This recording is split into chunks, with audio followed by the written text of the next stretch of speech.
concluding statement, I would want to know that if you have to reach out to people out there, aspiring entrepreneurs, age no bar, cultural background no bar, nothing no bar, how would you convince them if they have that one eureka idea to translate that into good business application? We can start with you, Subramanian. So, one is there have been two schools here. One is somebody coming to you and saying, hey, do you have an idea, you have a business, you have these tools, we have these programs. That's what we are all doing. Schools are doing that, the government is doing that, entrepreneurs are doing that, and even companies are doing that. They are saying, hey, you have an idea, why don't you do like this? Right. But there's a need for the entrepreneur to start asking these questions. Right?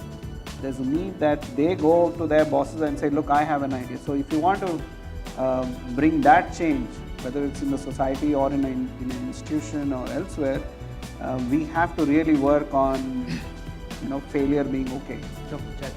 I think the right questions need to be asked.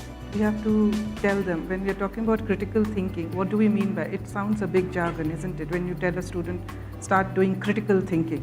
When all his life he was told, don't ask questions, and suddenly we tell them, you start critical thinking.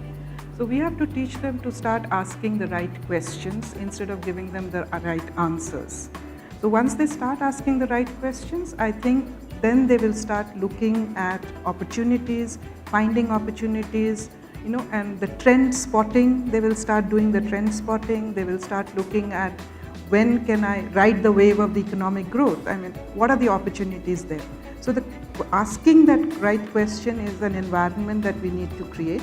Well, if you fear failure and you are risk averse, you are obviously not cut out to be an entrepreneur.